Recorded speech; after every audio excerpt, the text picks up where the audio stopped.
Good morning, dear students. Today I am going to start second page of the chapter number second. We are not afraid to die if we can all be together. इस chapter का second chapter का आज आपको second page हम explain करेंगे. So let's begin the chapter. On our second day out of Cape Town, यानी जो ये फैमिली जा रही थी ट्रैवल के लिए, वॉइस के लिए, वो अपना नेक्स्ट एक्सपीरियंस बताएगी. On our second day off, यानी हमारा सेकंड डे होता है, कहाँ पर होता है ये बताते हैं. हमारा सेकंड डे होता है केप टाउन के लिए. We began to encounter strong gales. वहाँ पर एनकाउंटर करना था स्ट्रॉन्ग गेल्स का. गेल्स जो फेस होती हैं. For the next few weeks they blew continuously. अगले कुछ वीक्स वो लगातार कंटिन्यूस चलते रहे थे, यानी ट्रैवल करते रहे थे. गेल्स डिड नॉट वरी मी, यानी मेरे बारे में गेल्स की मुझे कोई उसके बारे में चिंता नहीं थी. वरी मी मेरे, but the size of the waves, लेकिन गेल्स की कोई फिक्र नहीं थी, लेकिन वेव्स की लहरों का साइज वॉज अलार्मिंग, बहुत डर लग रहा था. यानी समुद्र में पानी बहुत ज़्यादा था. Up to 15 metres as high as our main mast, यानी जो उसका जो उन्होंने एक बोट बनवाई थी स्पेशली ऑर्डर करके ट्रैवल के लिए, उसकी यानी 15 मीटर तक ऊंची ऊंची वेव्स समुद्र में उठ रही थी. December 25 found us 500 kilometres east of Cape Town.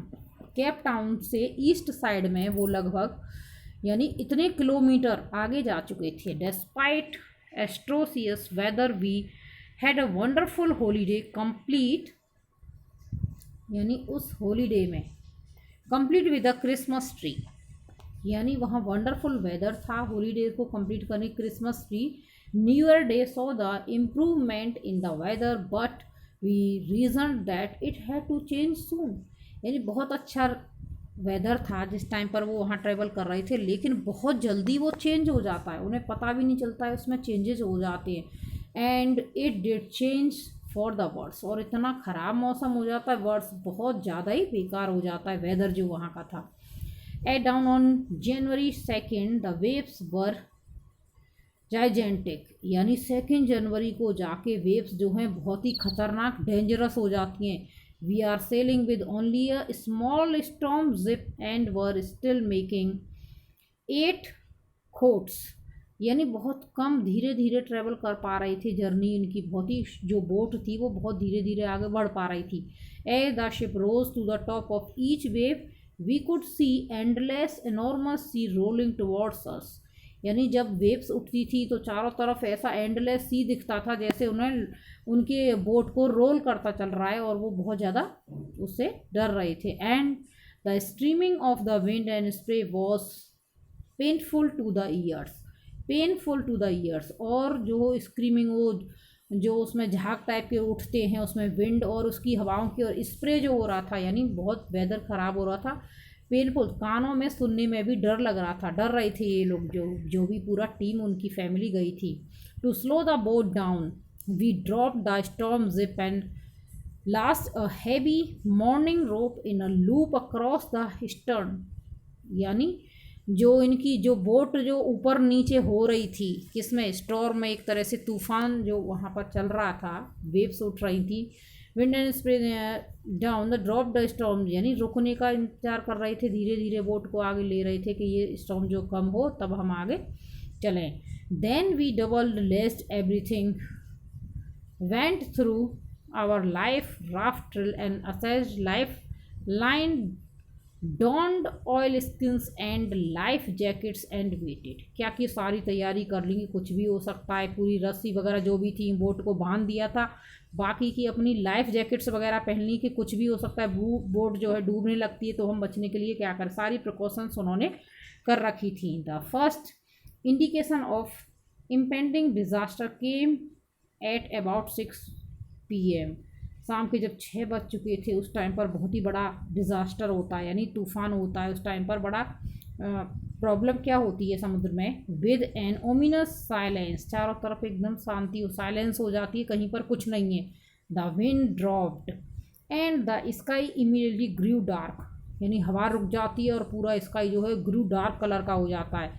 Then came a growing roar, और एक तेज से एक आवाज़ आती है जैसे तूफान बहुत तेज़ी से आता, and an enormous cloud toward aft of the ship, और एक बहुत बड़ा क्लाउड जो है वो शिप के ऊपर, जो इनकी बोट थी उसके ऊपर दिखाई देता। I realise that it was not a cloud, तो रियलाइज़ होता है इसको, वो जो मेन पर्सन था, कि ये कोई क्लाउड नहीं है but a wave like no other I had ever seen. इतनी बड़ी वेव है कि जैसे इतनी बड़ी कि मैंने कभी भी आज तक नहीं देखी। इतना ऊंचा ऊंचा तूफान में वेव्स वहाँ पर उठ रही थी। It appeared perfectly vertical and almost twice the height of the other waves with a delightful breaking crest। ये लग रहा था पूरा टॉप तक जा चुकी थी इसकी वर्टिकल स्ट्रेंथ में, और लग रहा था कि इतनी भयानक वेव से हम नहीं बच पाएंगे। Next, the roar increase to a thunder at the storm moved up the face of the wave, and for a moment I thought we might ride over it।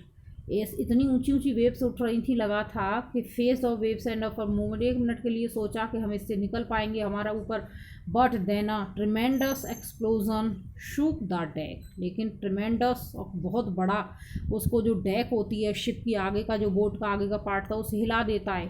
A torrent of green and white water broke over the ship, यानी एक बहुत बड़ी सी जो तेज़ी से waves आती है पानी की, उसको ब्रोक ओवर, शिप के जो आगे का पार्ट था उसे तोड़ के उसमें एंटर कर जाती है। My head smash into the wheel, और उसका सिर, जो मेन पर्सन था उसका सिर जो है व्हील में जाके टकराता है। And I was aware of flying overboard and sinking below the waves, उनके ऊपर वो तैरने लगता है वेव्स के ऊपर। I accepted my approaching death and उसे लग रहा था कि अब तो मुझे मेरी डेथ एक्सेप्ट कर लेनी चाहिए, यानी अब मेरी डेथ श्योर है। And I was losing the consciousness, I felt quite peaceful, ऐसा लग रहा था कि उसको जो है बेहोशी की सी कंडीशन हो चुकी थी। Unexpectedly my head dropped out the water, अचानक से ही उसका सिर पानी से बाहर निकलता। अ फ्यू मीटर्स अवे, कुछ मीटर की दूरी पर, wave walker was near capsizing her mast almost horizontal, wave walker जो था, उनका जो बोट थी वो दूसरी साइड में आगे के लिए बढ़ती है। Then a wave hurled her upright, my life line jerked taut, और जो है अचानक से एक वेव दूसरी साइड से आती है और उसको फिर से पूरी बोट को हिला के रख देती है। I grabbed the guard rails and sailed through the air into wave walker main boom, और वो उसको ग्रैब यानी आगे बढ़ाने के लिए कहता है वहाँ पर वेव वॉकर को कि जो उसका गार्ड था उसको मेन बूम तक, यानी मेन जो उसका जो पहिया उसको चलाने के लिए यूज़ कर रहा था, पकड़ने के लिए उसको पकड़ के रखता है कि यानी वो डूब ना जाए। Subsequent waves tossed me around the deck, लेकिन बढ़ने नहीं देती हैं उसको डेक किससे आगे से। लाइक अ रैग डॉल, ऐसा लगता है कि कोई जो फटी पुरानी डॉल की तरह वो वहाँ पर पड़ा हुआ है, बेकार की डॉल की तरह, क्योंकि उससे आगे बढ़ ही नहीं पा रहा था वो। माई लेफ्ट रिप्स क्रैक्स, उसकी जो है लेफ्ट साइड की रिप्स जो है पसलियाँ भी टूट चुकी थी। My mouth filled with blood, पूरे मुंह से ब्लड निकल रहा था। एंड ब्रोकन टीथ, दांत भी टूट चुके थे। Somehow I found the wheel, मुश्किल से उसे वो पहिया व्हील मिल गया जो शिप का, जो उसकी बोट का था। Lined up the stump for the next wave and hung on, जिसको पकड़ के कि वो अगली वेव के आने तक उससे और हाथ में पकड़ने के लिए, उसमें समुद्र में ना चला जाए बह के, उसको अच्छे से पकड़ के रखता है बचने के लिए। वाटर वाटर एवरीवेयर, हर जगह पानी पानी। I could feel that the ship had water blow, ऐसे लग रहा था कि जहाज़ जो है उनका जो बोट है वो पानी के नीचे चल रही हो। But I dared not abandon the wheel to investigate, लेकिन उसने वो जो व्हील पकड़े रखा था वो नहीं छोड़ा, उसके सहारे उसको पकड़ के ही रखा।